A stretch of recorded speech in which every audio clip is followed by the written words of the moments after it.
welcome to the Two Dudes Talk Movies podcast. I'm Luke. I'm Griffin. And we are back again with another guest, a great guest. He's been on many a time. Yes, I have. Here to talk about, I think, what is probably one of his higher rated movies out there.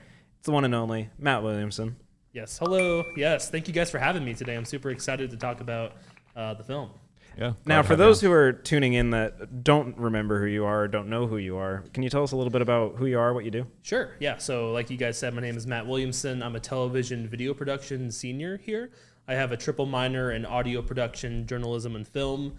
And I like movie stuff. So yeah, surprise, surprise, right? Yeah, shout out movies, man. Yeah. Do you want to tell us a little bit about the movie that we're watching? I know it's called First Reformed, Sure. right? But if you want to enlighten us a bit on the plot and why you chose it. Sure, yeah. So this is a movie that I actually just found recently. Really? So this is a movie that, so I am working on my short film right now that I'm co-producing with the former host of this podcast, Drew Coffey. We are co-directing this film together. It's called Id. And someone that we brought on to do the script, my friend Corbin Cox, had suggested, hey, for the visual style, you should check out this movie, First Reformed. It's A24. It's got Ethan Hawke. You know, it came out in 2017. And not only had I, I just had never heard of it before, which is like not like, normally like when Corbin recommends me stuff, I'm like, okay, well, I've heard of it before. Yeah. Never heard of this one before. So I checked it out. I'm taking visual inspiration from like the style of the film from my own film in terms of the composition, the light, like the minimal lighting setups, the very like small camera movement stuff. So I'm taking a lot of stuff from there. But the film follows Toller, who is a reverend pastor type character at this church called First Reformed. But he kind of finds himself being less of a reverend and more of like a tour guide, because the church that he works at and serves is really like a historical site for when the Civil War was going on and they had like the Underground Railroad. So he serves as more of like a tour guide instead of a real reverend there. Right. So the movie kind of follows him as his life kind of starts changing around and some crazy things happen to him. So. Yeah. Well, to get started with some general thoughts here, Griffin, how are you feeling about the movie? I'm feeling it. It was a trip. It was definitely a trip. Like I feel like it's one of those movies where it's like, there's a lot of material and a lot of ground to cover, but like at the same time, it's kind of like, in a way, I feel like it's kind of told through like minimal amounts of like actual storytelling happening, because like there's so much substance, but it's like told in like a minimal kind of format. And like, and as you're saying too, with like the cinematography, like it's shot very differently, I feel, than like a lot of different films. Very non-traditional. Yeah. Very much. Yeah. There's a lot of films that are like wide ratio, like 16:9. This one I felt I don't think it's like 4:3 exactly, but it's more square, if that makes sense. It's like slightly off square. Yeah. Yeah. Forget the exact ratio. You can throw it on screen right now. But yeah. It's like 1:32:1 or something like that. But it's basically like, it's not 4:3, but like it's close to it. Right. So. Yeah, the different way that it was shot, I noticed immediately. I was telling Matt earlier that whenever I turned it on for the first time, I thought something was wrong with my audio because there was just no sound for like 5 minutes straight. Yeah. And that kind of caught me off guard. But I do think that intro lends itself to what the style of the film really is. The way that everything's, just properly framed. It's a lot of center framing more so than rule of thirds. I know there's still rule of thirds, but I notice center framing way more often in this than there probably normally would be. And the lack of sound for that opening just kind of makes me lock in for a minute and just be like, I need to kind of watch what's about to happen with this. And I feel like a lack of sound overall just kind of was a design choice throughout this movie too. Sure. Can I talk about the cinematography for a second? Why I like it so no, much? You're gonna have to yes, sit down. Exactly. Yes. Disband. Yes. But part of why I like the cinematography so much, like a lot of stuff is center framed, which when you are like shooting any type of video or photos, they always tell you like, hey, rule of thirds, don't center frame your stuff as much as possible unless you're like going for like symmetrical shots or whatever like that. But I think the composition of the film doesn't work just as like a gimmick. Like I think it works for like kind of like the psyche of the character and kind of how like, throughout the movie he feels like his life is slowly boxing him into like these tight spaces. And when you go for like, there are like rule of thirds in it, but what I notice is like a lot of times in the movie, Ethan Hawke will like have his back to the camera and there'll be like a lot of like kill space behind him. Like like he's framed very untraditionally. Right. And to me, it gave me at least a sense of like unease the whole time. Yeah. The movie does a great job of just making you very uncomfortable, which I feel like is super hard to do for a movie that doesn't have a lot of camera movement in it, which is something I want to talk about a little later on.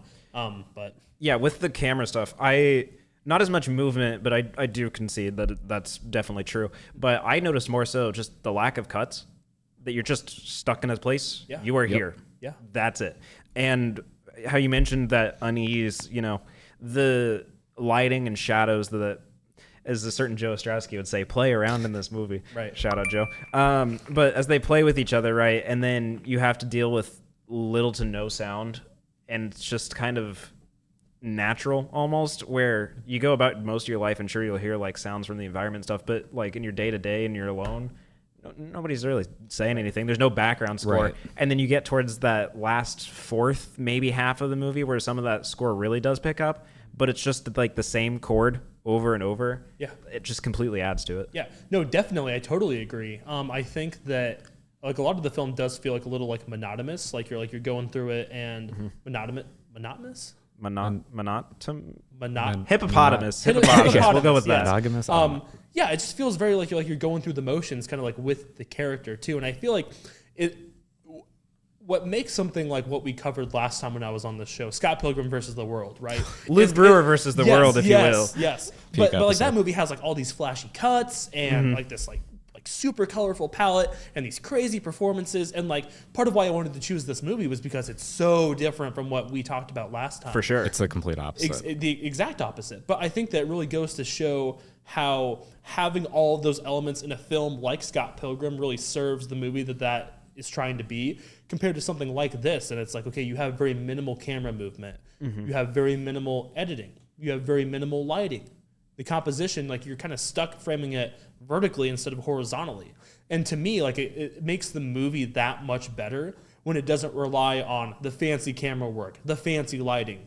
And it's still like such just like an incredible piece of art. Yeah. And like oftentimes too, like I feel like something like this, I would kind of argue it's like experimental with like its cameras and like the way it positions the camera and like how everything's very still. Like, yeah, no, you definitely don't see that in like a lot of modern movies or really any movies at all. But yeah, very experimental choice, and I kind of liked it. Yeah, definitely. I did when I was doing some research for like some behind the scenes stuff from this film, because I'm all into like the production of like how they pulled off a movie like this. You know, I can't remember the cinematographer's name, but I remember seeing a podcast where they talked about they specifically only shot the movie on 3 different lenses. Really? Yes. Normally, like in a normal movie, like when I worked on Chili Finger over the summer, we had maybe 6 or 7 different lenses we were choosing from. I think I have a sound effect for this. Let me Hold on, pause. It's like, okay. Sorry, guys. Hang on 1 second. Oh, I was I did not know that was on there. Oh, no. Sorry, guys. But like a traditional movie has like a lot of different lenses and stuff in it, and it's like it feels like every single design choice they made from the beginning to the end like really amplified the feeling of like, you know, going through the motions and he's trapped and he's stuck, and it feels like because the camera shots, most of them are locked off on a tripod, and like the action like unfolds like within the frame, which I think is something that makes the movie feel more engaging to me. Like I'm a fly on the wall almost experiencing it. Right. And then when there are big moments in the movie that do have camera movement, it feels so much more dramatic because the movie's been locked off on a tripod the whole time. And now all of a sudden you're just moving, and it's like, what's happening? You're so used to just standing still. Absolutely. Yeah, I noticed that a lot too, kind of with what you said earlier with, you know, Scott Pilgrim, right? Very flashy, colorful, lots of movement, camera cuts all the time. And then this has almost none of that. It's a very plain gray palette almost. There is color, but it is more of a drained. It feels like drained. muted. Yeah, muted Yeah. would be the right word for that.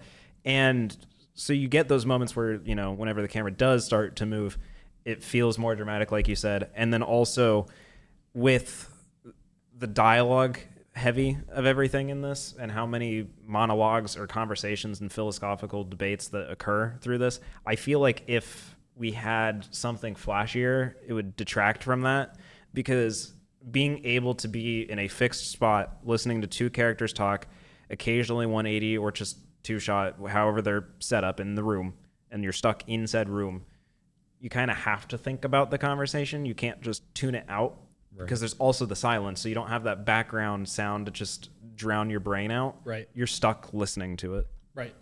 Absolutely. I totally agree with all of that. Yeah. I think we also have to talk about the acting in this, though. We got to bring that up. Yeah. Ethan Hawke, I don't see in many things. I don't feel like I've not seen many of his films, but I think his role as Toller was done really well. I like how he captured this idea of somebody who is of a faith, right?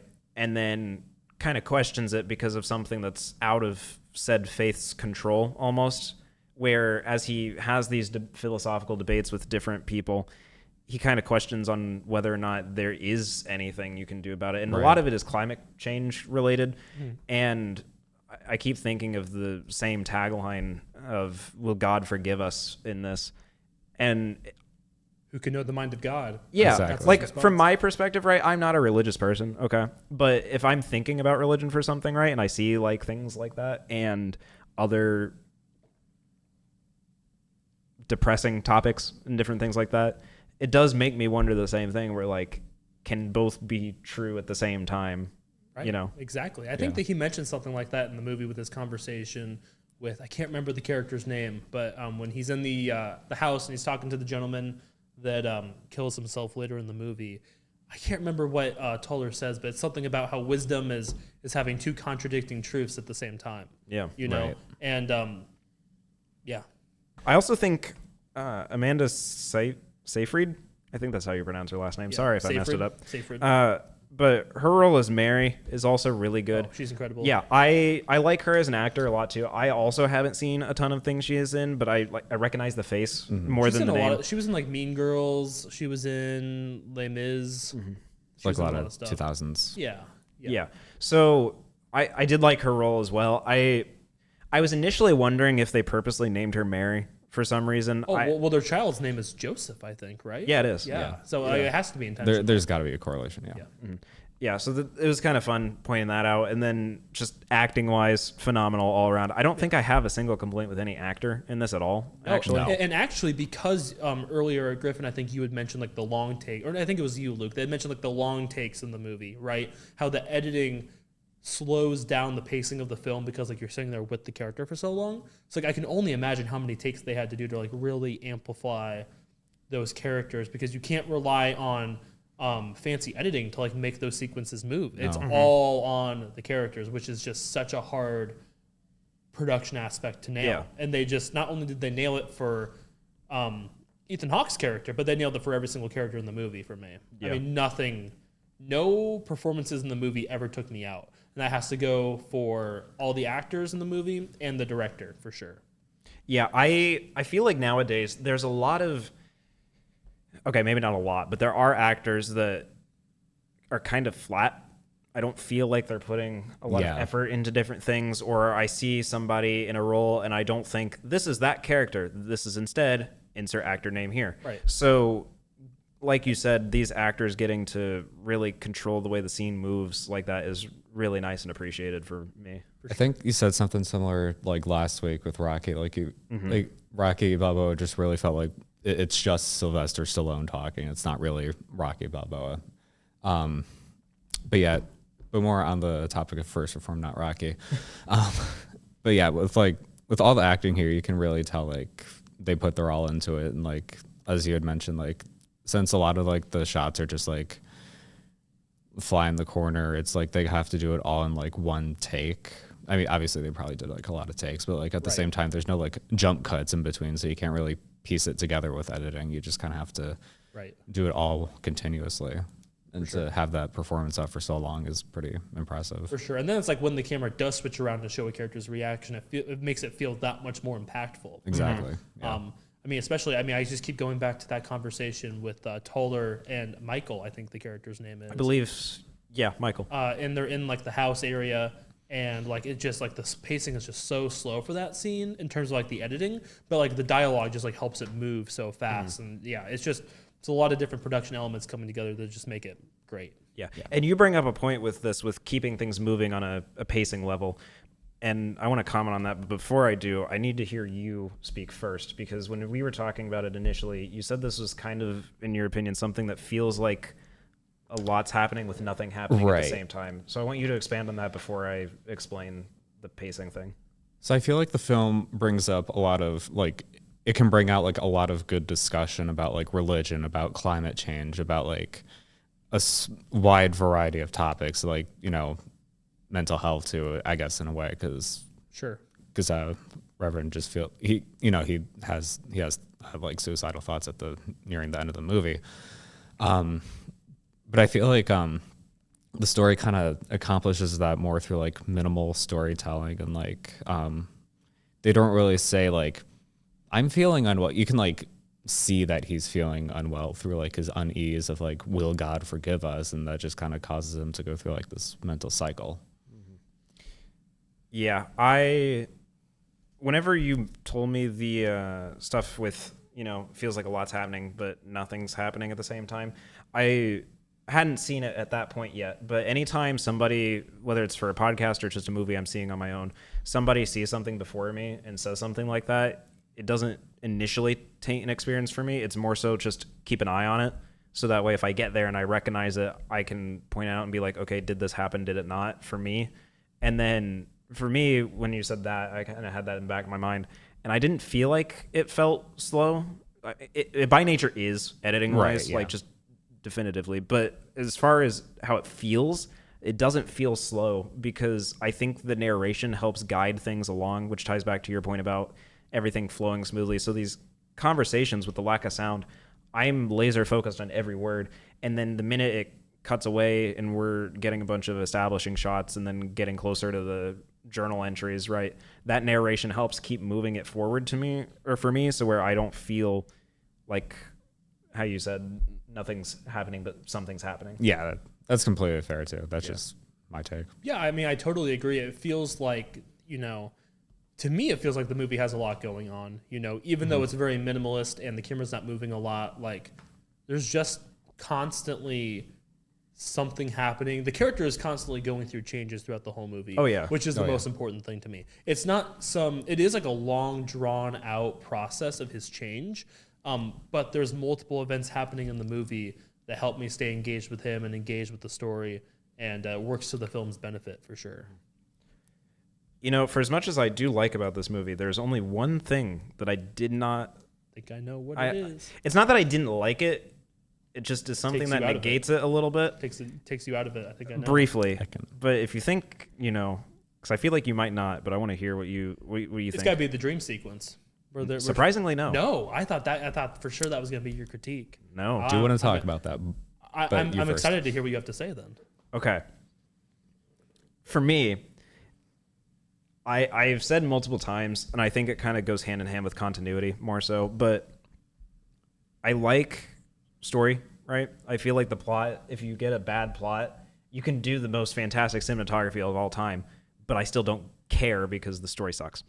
And the story in this is really good. I do like the story. I need to preface that. But there's a brief plot element that gets brought up with a bomber vest, or a suicide bomber vest. Sure. And Toller says that he'll dispose of it at one point. Perfectly fine, whatever. Sure. And then we see a scene later on where he still has the vest. Sure. And the second time it shows up, he still has it. It's back at the church. And to me, that scene is reminding the audience that he has it, but with him looking at it, not knowing what to do with it, he's unsure of how to dispose of it. That's the way that I read that second instance of him having it, which is also still fine. It's the third time that it shows up that bothers me. Because after those first two, I already know he has it. He's working on disposing it, just doesn't know how.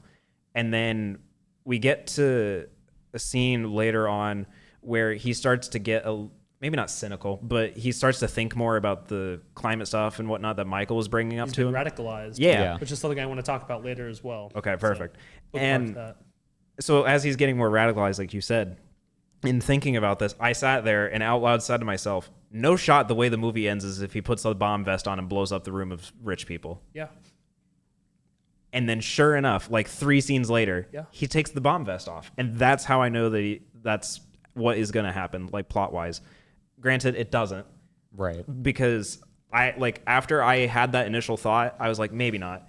But then it felt a little too predictable when I saw the third instance where he wears it without the bombs on it. So that kind of took me out of it for a second, just because I don't like being able to predict what happens in a movie, right? I think I'm just a little lost with what you're saying, because the way I remember it is I remember he brings it up the second time and he doesn't know what to do with it because he doesn't want to get Michael in trouble. But he's like, he can't go to the police with it, but he doesn't want to go bury it somewhere and have it like explode. I thought Michael was dead the second time he brought it out, though. Maybe it is. I think that I can't remember exactly what it is, but I know like the reason he didn't want to give it to the police the first time was because he didn't want to get Michael in trouble. Like he was like, maybe I can help him. And I think after that, to me, it kind of seems like because he kills himself after, if he goes to the police or he goes to someone, they're like, oh, you hid this evidence, this bomb vest, and like now you are an accomplice to this. You could have helped stop his suicide had you come to us and said this sooner that you found the suicide vest that he had. I never really saw the third instance of it happening until like it got to the end and he had like everyone there in the church and he started strapping the vest. But the bombs were on the vest when he was strapping it on because he was going to blow up the church, right? Yes, but there is a time before that. Whenever he goes on the tour of the bulk building, he puts the vest on and it doesn't have the bombs on it because there's that zoom in of the patches that are on it. Yeah. That's the scene that I'm talking about that took me out of it. Yeah, because when he's in that building area. Right. Yeah. That's what. It didn't take me out of it per se, but it felt. I felt like I connected dots too easily. I felt like the movie had a clear vision of where it was going, right? Right, but the movie still subjected your expectations, though, because it led you to believe that, and it set it up early enough to make you think that. And then it changed. And then it changed. Yeah. See, that's the point. And to me, it's like that's what a good movie does. It leaves enough breadcrumbs for you to make those connections and connect those dots. To me, it's not lazy storytelling. I think it's great storytelling that they kind of mention it beforehand. And then when it gets to it and you think that that's going to happen, that's not the case. And it switches it up on you when it has him go a different route with the ending. Yeah, that is the second half of what I had written down. Oh, yeah. Got a little carried away. But no, you're good. I did initially think that, right? Like, no shot they're going to have him just go and blow up the room. Right. Movie ends. And that doesn't happen. What happens instead, I did not expect at all. Yeah. Calls back one random throw-off part of a scene. And that's why even though I don't vibe with the fact that I could guess what could have happened, it doesn't like ruin the experience for me or anything. What does happen instead is with the barbed wire using it on himself. Yeah. And then isn't that some shocking imagery? That's crazy, man. That was like Yeah, no, you're exactly right. I think that what I want to talk about before we get to the ending, I'm assuming you guys have thoughts on the ending. I think the deep thought. Yes. I did have something else I wanted to mention before that, though, because I think the film is also, I mean, for all like the religious commentary, like you know, people mention that all the time, but I think what doesn't get mentioned as often is I think the film is also making a commentary on how dangerous being radicalized is as well. I mean, the film is obviously I think pro. What's the word I'm looking for? Like climate change? Like climate change. Yeah. Like the film is pretty much pro climate change, I think, but it kind of shows like the adverse effects that, you know, being radicalized has on everyone, you know? Now that CEO that's in that church, is he a bad person? Yeah. The film leads you to believe that he is just a bad millionaire, billionaire CEO person. Right. But there's all those innocent other people that were in that church as well. Mm-hmm. And it kind of just, to me, shows how easily it is for someone to be radicalized on the internet. I mean, when he first watches that video of someone getting blown up, he's shocked. You know, it bothers him. But I think after some time, he kind of sees the purpose of it. It shows that, you know, the way things are going right now are not great, but also blowing up a room full of people isn't good either, obviously. Yeah. So that's something that stuck out to me.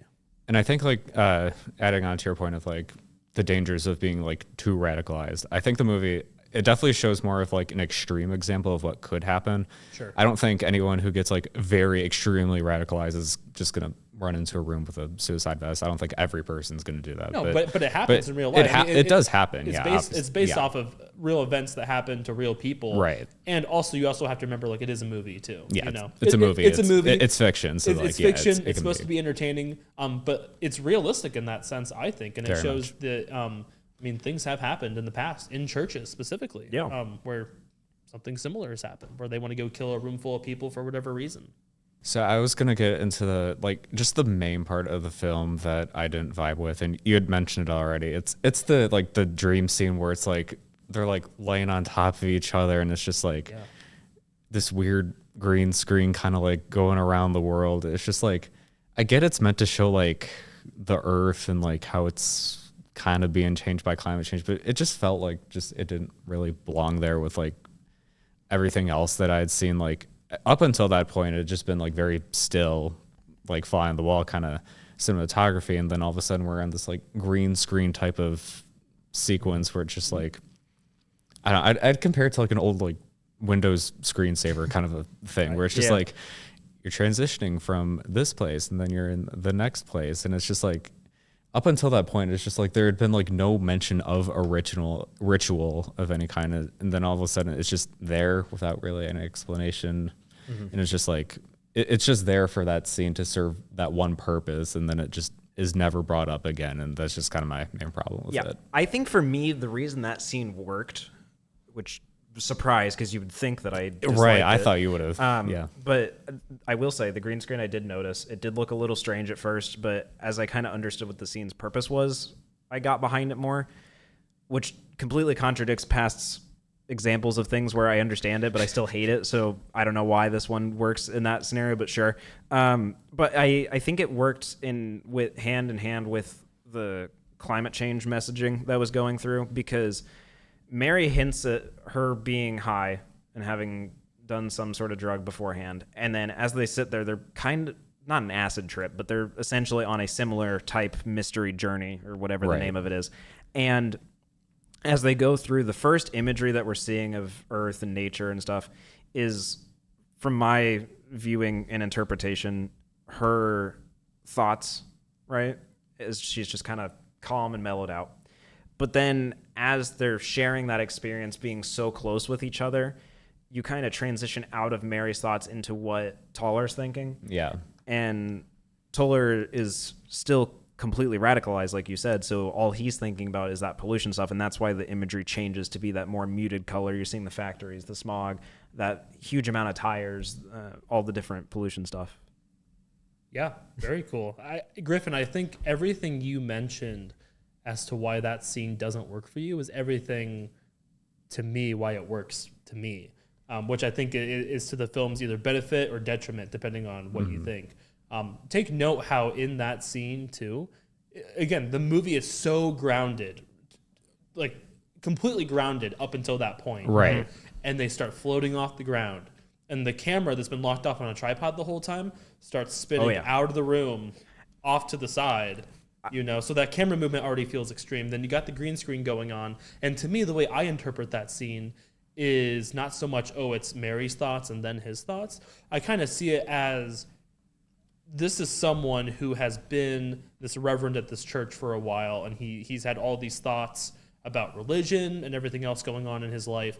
And this is kind of a moment for him where he's finally finding that connection with someone that he's wanted so long.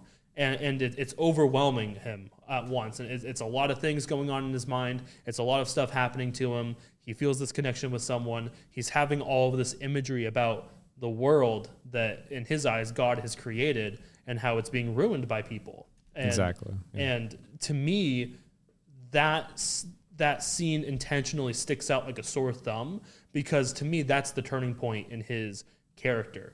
And I think that they intentionally lit it differently, and they intentionally had is the green screen the best? No. But I think I think it's intentionally a little bit goofy because he's having such an out-of-body experience, and it feels a little bit trippy. And because the whole movie feels like, you got the dark contrast lighting, the harsh shadows, you're in his mind the whole time. I feel like that switch works for me as the audience, and I can get behind that. But I think that it is one of those things where the filmmakers intended it to be so different. Does that work for you? Does it not work for you? You're not wrong if it doesn't work for you. I remember I watched this with my girlfriend, and Abby had mentioned to me that that's the one scene that she just can't get behind. And she's like, I understand its intention, it just doesn't work for me. And I think for a movie that takes such big swings with a lot of different aspects of it, you know, some things are going to work for some people and some things aren't. But I definitely think it was intentional for it to look the way that it did, certainly. And I think that's obviously a fair take, and I think that's the direction they're headed. I can recognize that. I just don't think it really belonged, and that it just didn't work for me. Yeah, and I think the fact that like it's up for interpretation too sure. works to its benefit too. You know, there's no right or wrong way to interpret that scene. You know, you can you can have different interpretations of it. You can like it, not like it, whatever. But I think the one thing you can say for sure is that scene is very ballsy in its approach to an otherwise grounded movie. Right, so I think if anything else, you can at least agree that it's a big swing. Yeah, for sure. And I think multiple things with that. I've come to appreciate it more having done this podcast for longer, is that the more movies that we keep talking about that guests bring on usually have some element of questionability. That's not a word, I just made it up. But in like, terms of what though? Just in general, like there's many ways to interpret different things. There's not a concrete, like this happened definitively. Like sure, there's plot points that like, yeah, he walked in the door. Well, but that's like, art. That's art, right? Yeah, It's but then up things that for you can interpretation. interpret, I like having the conversations about those to hear the different perspectives or whatever, you know. I mean, I always end up saying like, even though I don't like something, you should still watch it anyway, just in case. But I'm going to let you speak before I keep talking. I think but the director had mentioned something that I think is really good too. A good movie, I think, starts at the opening. I think a great movie starts after the credits roll. You know, you had mentioned in the newsroom before who's behind me? EJ's back there. You can't see her because of the sign, but Hi, Molly. hang on. EJ, come up. Move forward, EJ. She's going to. We got a cameo, guys. We got a cameo. Hang on. Hang on, guys. Got a little cameo action going on. Hello. Oh my gosh, it's 3 dudes. Yes, it is. Yeah, there's not 2 dudes, there's 3. 3 dudes talking movies. EJ, come around here. Show up in the camera. Show up in the Hi, camera. Molly. What up? What up, dude? What am I doing? The camera. We were talking about, Hey, EJ First cameo. Reformed right now. Have you seen it? Oh, I've heard that's really good. It's so good. It is. What's the genre? It's like a dark drama. But you check it out. It's like an hour 45. Ethan Hawke is in it. Love. What's her name? I forget. I wrote it down. She was so incredible in the movie. I loved her so bad. Amanda Seyfried. Oh, I love him. I Amanda think she's Seyfried. underrated as an Yeah, actress. She is For sure. incredible in the movie. So good. Very cool. I love it. Yes. Well, I'll let you 3 dudes get back to it. Yes. Thank you, But I EJ. will be listening. Yes. Shout out. Goodbye, dudes. guys. Bye. Good to see Bye. you guys. Give another clap and cheer there for EJ showing up. We Is appreciate that it. staying in or no? Oh, that's We'll staying see. in. I think we can make it stay. It can stay. We'll see. Yeah. I forgot what we were talking about. Can you I remind low-key me? did. Low Turkey. Yeah, okay, bro. Okay. No, it was something with the director saying that Yes. his interpretation or something like that. This is what the director had to say about just movies in general. So the same writer as Taxi Driver. Good movie starts at the beginning with the opening credits or whatever. A great movie, I think, starts. And this is what he had said. A great movie starts once the credits start rolling, and you get thinking about the movie, piecing things together, what it means to you personally. You had mentioned in the newsroom that one of the, for a movie to be perfect to you, it has to affect you on a personal level. Yes. And I think a great movie is just so loaded and so deep that it can be interpreted in so many different ways, and it can mean so many different things to so many different people. And to me, I think that this movie, it does just that, I think. I mean, I don't know about you guys, but we'll talk about the ending here in a moment, but like that cut to black is just so powerful. And you're kind of sitting there like, is that the end of the movie? Yeah. That can't be how it ends. Yeah, I had that same feeling. And to me, that's cinema. Yeah, But, absolute cinema. But yeah, the ending, I think for this next point and kind of getting into deep thought, we need to go into that territory. But before we do and get ready to kind of reach our closing moments here, is there anything else that we think we want to discuss? Just the ending. Just the ending, I think. Alrighty. So, ending. We're going to go back to what I mentioned with this one-off callback to a scene earlier where Toller's cleaning up the graveyard area and finds this barbed wire that he picks up and just runs away with, whatever. Sure. I assume he's just thrown it in the trash at that point. Like, it's whatever. Yeah. No. He put it in a closet, and then later on, after the bomb vest plan doesn't work out because Mary shows up after he told her not to, he wraps the barbed wire around him, it's cutting all over his body, and then puts like his robes back on, and you can see a couple like stains of blood throughout it. Mm-hmm. Now, he was supposed to drink poison as well after doing this. Yeah, Drano. Drain cleaner. So it's everything after that that calls into question for the room of interpretation here, for me, is whenever he gets ready to take that drink and he drops it and Mary walks in, is he dead or alive? And that's kind of where the deep thought gets brought into this is that real or no? Yeah. Go ahead. You were, Oh, yeah. I didn't cut you off, sorry. Should I just answer the question or give my interpretation? Like Both, probably. Okay. So, yeah. So once he has the Drano fluid, or the Drano, and then he drops it. Yeah. And then it's called into question whether he's alive or dead. Yeah. I mean, I know this might be kind of a basic answer, but I feel like he's alive. I mean, he doesn't have the suicide vest. He never pulled it. We don't see it. And like with the barbed wire, he never like, I mean, he's bleeding out, right? But he's not like falling to the ground, bleeding out kind of a thing either. Yeah. And then he never really takes a sip of the Drano either. He just drops it on the floor. And so like, I think just from what we can see, I feel like he's still alive. And then like Mary comes in and then they go, and then just cuts to black. Yeah. Right. And and also side note, I thought like when the film first cut to black, I thought like whatever weird website.org I was watching the movie on like was bugged, and I was like, oh, is this just a website thing or is it a film choice? And then the credits roll, I was like, oh, okay, no, that was intentional. Yeah, that cut to black is definitely very like ominous. You really don't know, but I feel like he is alive. Okay. Fair points. Matt, what do you think? I have two thoughts about this, actually. Okay, First of all, I want to point out that earlier in the film, Toller talks about what he's writing in his diary, and he's like, what do you think people think about as they're dying? Mm-hmm. Do they think about people that they love? Do they care about?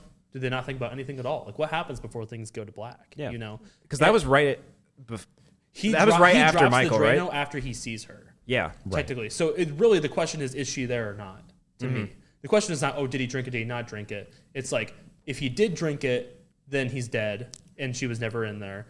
And if she is there, then it's like divine intervention. That's kind of the way I see you interpreting it. But what I noticed too is like the film spends a lot of different time building up this ending, and that other reverend comes in, tries to get into his apartment, can't get in through that door, and it stays on, the camera stays on that door when he's trying to get in. And then suddenly she's in his apartment.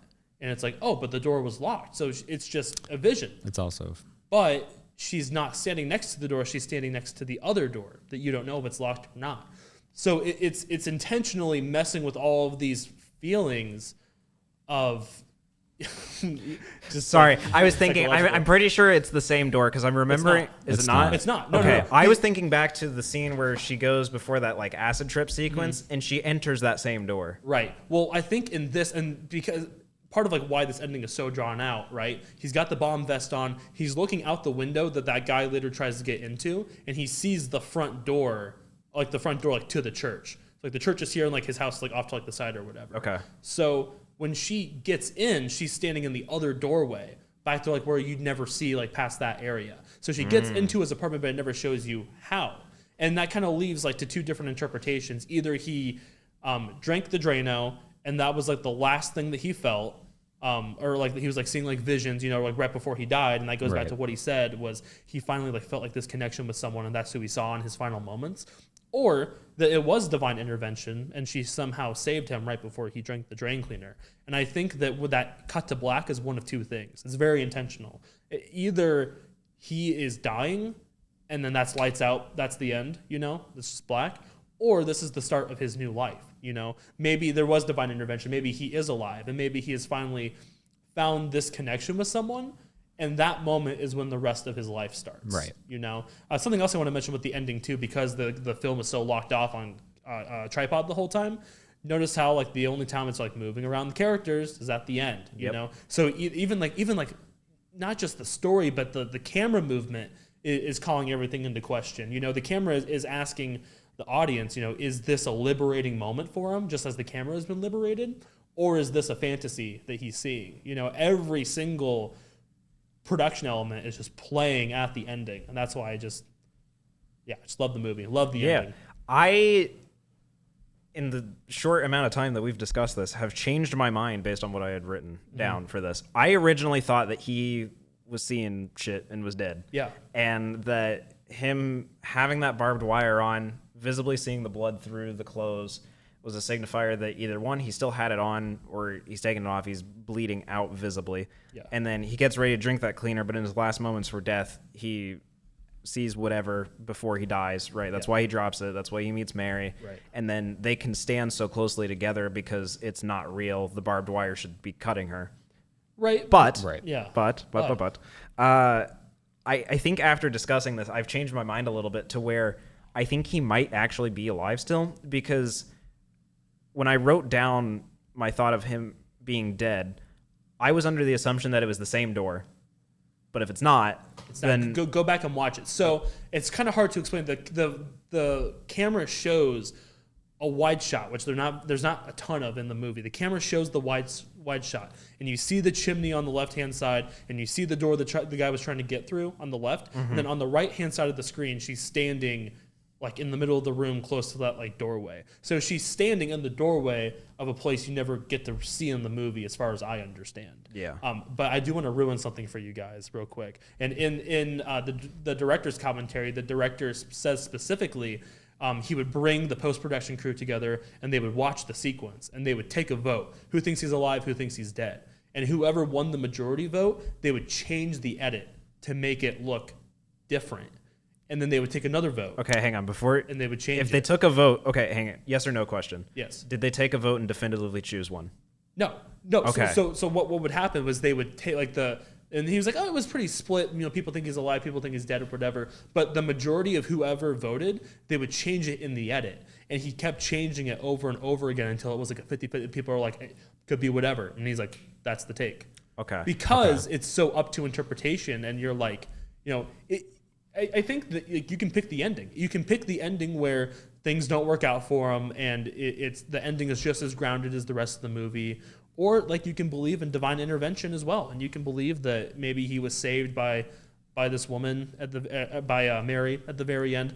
It's completely up to you, and I think that is also, it's just the ending just works. And I think part of the other reason why I'm able to change my mind and think about it a little more is that the last time we visibly see that barbed wire on him, he already has his clothes off, right? Right. And then the next time we see him, he's like buttoning the vest back up, but we can't tell if the barbed wire's there or not. So in between those two, he could have taken it off. I don't think so. I think what the film is doing there is he wraps the barbed wire in himself. He's like, I'm just going to kill myself and make myself like a martyr, basically. And I think that but there's a good question to be like, well, that barbed wire should be cutting her if he's hugging her. But also those robes that they wear are so thick that maybe it's not. Exactly. You know? Yeah. It's all up for interpretation. Everything's up for interpretation. Yeah, it's not a counterpoint. It's just the way I viewed it. But like, as she runs her hands up against him, right? Yeah. Very clearly, like pressing down on the shoulders. You would have cut your hand on that. Oh yeah, absolutely. And then, I don't know. Maybe, right? But do you know that for sure? Yeah, that's where like the beauty of this comes in, is Yeah. that just because I have changed my opinion on this since we've talked about You're it, thinking about still it doesn't now. mean that I'm right. Right. Because there is no good, correct answer to it. Well, It's who's to say that interpretive. you're not going to go home after this podcast and be like, well, wait, this other element of the film makes me think otherwise. Why would the director throw that line in earlier if he didn't mean for him to die? You know, why would she be at a different door if it was meant to be a lie? You know, like it's all like just gets you thinking about it, right? It gets you thinking about your life, and it gets you thinking about the ending, and it's got the makings of a perfect movie. It sounds. And to me, that's cinema. And, yes.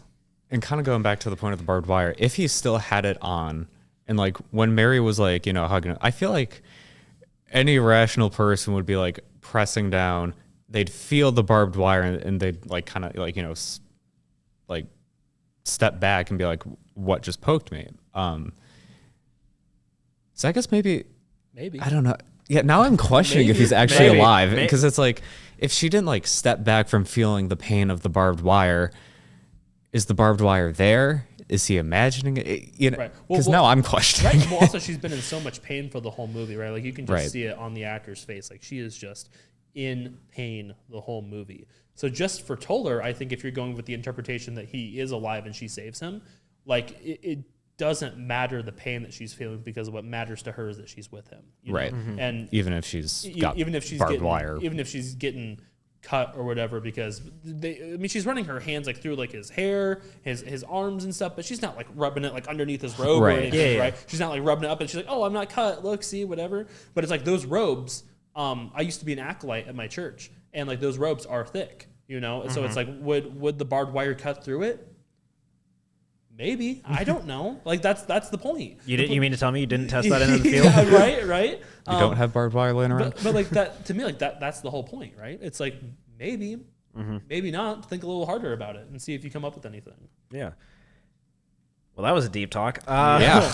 Deep Yeah. movie for a movie that doesn't have a lot of cuts or a lot of fancy lighting or a lot of fancy anything, really. I think that they do a lot with so little, which is like when a movie does a lot, like you get like, not to like compare these, but like when you get like the Marvel movies, right? Like I know you guys are both big Marvel heads, right? I think you are Yeah. too, Griffin. Yeah. I mean, I love Marvel movies too, right? But those movies rely on the big CGI sets and like the elaborate and like, you know, how Spider-Man's costume gonna look or whatever. This movie does so much with so little.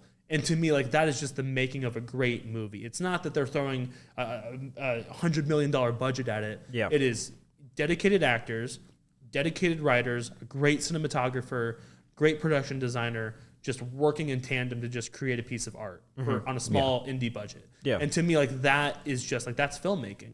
You know, when you get that like that indie budget and like you're making something like that so minimalist and it works so well.